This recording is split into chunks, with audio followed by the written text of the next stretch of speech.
only got yourself to blame for that innocent young girl's death. No, please. Not Sydney. Adrian, no.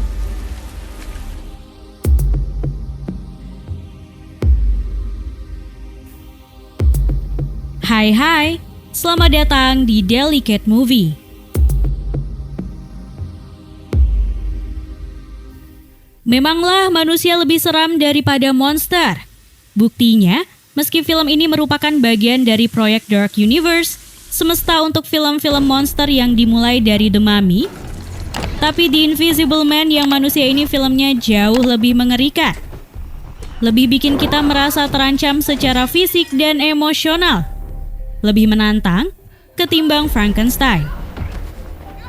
The Invisible Man diarahkan oleh Leigh Whannell, jauh dari hingar-bingar aksi dan mitos fantastis, melainkan senada dengan novel aslinya yang terbit pada tahun 1897, memiliki sedikit elemen fiksi ilmiah.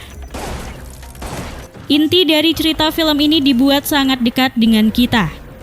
Dari banyak cerita tentang mantan yang rilis sepanjang tahun, baru The Invisible Man inilah yang justru terasa lebih make sense, yang lebih dalam menggali permasalahan relationship sepasang manusia.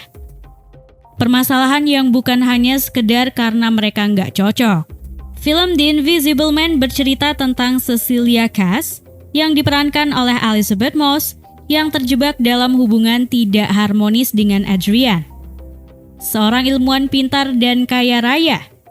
Cecilia selama ini selalu menjadi korban kekerasan dari Adrian. Selain Elizabeth, ada pula pemeran lain. Di antaranya adalah Aldis Hodge sebagai James, Storm Reid sebagai Sydney, Michael Dorman sebagai Tom, dan masih banyak lagi. Cecilia, tokoh dalam cerita ini, kabur dari cowoknya yang ganteng, jenius, kaya raya. Tipikal cowok idaman sih Adrian ini. Sayangnya punya kecacatan kecil, abusive dan controlling sekali. Film ini dibuka dengan adegan yang memperlihatkan kehidupan Cecilia yang tinggal bersama sang kekasih yang abusive dan obsesif, Adrian Griffin. Hidup di bawah kontrol Adrian, setiap gerak-gerik Cecilia dipantau lewat kamera CCTV dan alarm otomatis yang membuatnya tetap di rumah. Merasa lelah dengan perlakuan buruk Adrian, ia pun memutuskan melarikan diri dari tempat tersebut dengan bantuan sang sahabat, James, putri James Sydney, dan kakak perempuan Emily. Ada satu momen yang melibatkan anjing peliharaan Adrian. Dari anjing yang berkalung alat penyetrum itu saja, keefektifan penulisan langsung menunjukkan taringnya. Sebab, momen ini menjalankan fungsi sebagai perlandasan perbedaan sifat dua tokoh, Cecilia dan Adrian, sekaligus. Meskipun berhasil kabur, Cecilia masih trauma.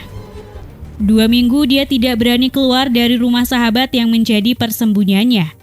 Padahal, Adrian sang mantan dikabarkan sudah meninggal bunuh diri. Hidup Cecilia semakin tidak tenang. Dia mendapat gangguan, dikuntit oleh sesuatu yang tidak terlihat. Ia merasa Adrian masih ada di dekatnya, masih mengendalikan semua aspek kehidupannya.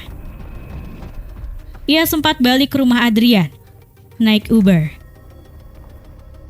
Ia menemukan kostum penghilang di lab kerja Adrian. Tapi kemudian, si Invisible Man datang. Ia pun berhasil kabur. Naik Uber yang sama, yang sedari tadi nungguin di gerbang depan. Cecilia kabur setelah menyembunyikan kostum itu di lemari. Setup 10 menit pertama sudah begitu kuat dan efektif, sehingga kita sudah otomatis waspada ada pria yang super pintar namun sangat jahat mengincar Cecilia. Maka kita langsung tersedot berada di posisi antisipasi dramatis, menyaksikan semua hal buruk yang menimpa Cecilia. Selain akting sempurna dari Elisabeth Moss, dua lagi hal yang membuat film ini semakin mencekam yaitu suasana dan scoringnya. Suasana mencekam udah bisa dirasakan dari awal film, yaitu saat Cecilia berhasil kabur dari rumah dengan berjalan pelan-pelan, mematikan CCTV, hingga selalu melihat ke belakang. Untuk itu, film benar-benar menajamkan aspek horor dengan perantara suara dan mata kita. karena kita berhadapan dengan sesuatu yang tak kasat mata. Sound design-nya benar-benar bekerja luar biasa. Ada beberapa jump scare ditemukan, tapi tidak ada yang terasa murahan, karena antisipasi dan kewaspadaan kita sudah terhimpun kepada satu hal. Jadi, setiap kali suasana hening, Cecilia memandang dengan cemas sekelilingnya. Kita ikutan bukan hanya menahan napas, melainkan juga menajamkan telinga. Kita terbawa pengen mendengar keberadaan si pria transparan. Kita mencari bunyi nafasnya. Kita berusaha menangkap basah bunyi dari lantai yang ia pijak, sehingga kita tahu dia ada di mana. Dan ketika ada jump scare, atau sebaliknya tidak ada apa-apa, kita dengan genuine merasa kaget atau lega. Kita tidak bisa dengan tepat mendeskripsikan tensi film ini terbangun dengan sangat solid hanya dari memperlihatkan sebuah sofa kepada kita, atau pintu atau sudut ruangan. Clearly tidak ada apa-apa di sana, tapi harus membangun sugesti ada sesuatu yang mengerikan. Mimpi buruk yang dikiranya berakhir ternyata malah jadi awal dari teror yang lain. Usai mendengar kabar bahwa sang mantan kekasih meninggal karena bunuh diri, Cecilia malah mendapati dirinya diteror oleh sesuatu yang tidak terlihat.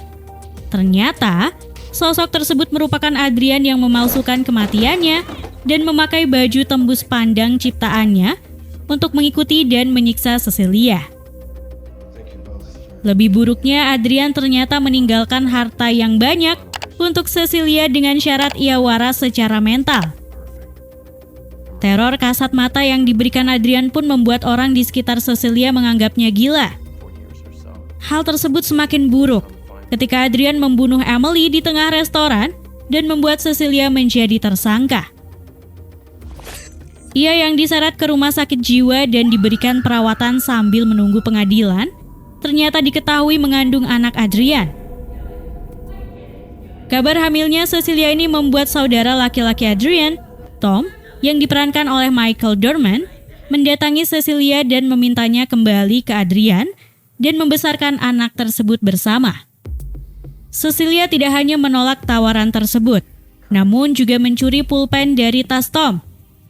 Menyadari satu-satunya cara untuk memancing Adrian adalah dengan membahayakan keselamatannya. Cecilia pun pura-pura mencoba bunuh diri dan berhasil menyerang sang mantan dan menyebabkan pakaian tembus pandang tersebut menjadi malfungsi dan menarik perhatian petugas keamanan. Adrian pun dengan sadis membunuhnya dan Cecilia mengikutinya kabur dari rumah sakit tersebut. Mengambil pistol dari petugas keamanan yang tewas, Cecilia mencoba menembak Adrian namun gagal.